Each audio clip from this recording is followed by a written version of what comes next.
Magandang araw sa atin mga kalingap may panibago po tayo update kay Kuya Jomar at Carla.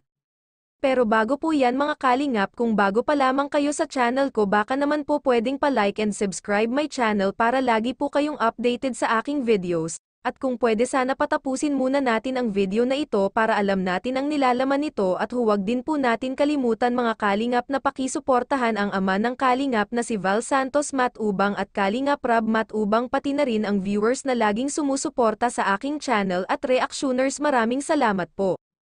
Mga kalingap, napakaganda ang naganap na photoshoot para sa debut ito ni Carla. Para na silang ikakasal sa napakagandang gown nito.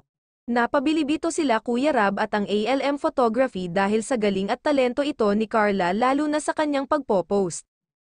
Hindi na ito masyadong naiilang si Carla, hindi katulad nung una niyang photoshoot ay talagang nahirapan ito. Ang kanyang photoshoot na ito ay gagamitin kasi nila ito para sa kanyang tarpaulin at invitation card. Kaya mga kalingap, lalong kinikilig ito si Kuya Jomar habang pinagmamasdan si Carla sa kanyang posteng. Lalong pinapalakas ni Kuya Jomar si Carla, kaya nakikita nation mga kalingap na sobra naman nag-enjoy ito si Carla. Kaya mga kalingap, nagpapasalamat ito si Carla sa lahat ng tumulong at nag-sponsor sa kanya, lalong-lalo na sa ALM dahil sila lahat ang gumawa ng preparasyon na ito para sa kanyang debut.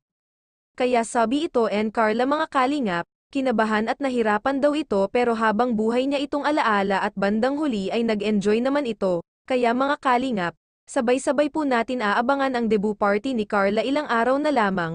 Kaya mga kalingap, hanggang dito na lamang po ang update and tin kay Kuya Jomar at Carla. Maraming salamat po. Thank you for watching and God bless us all.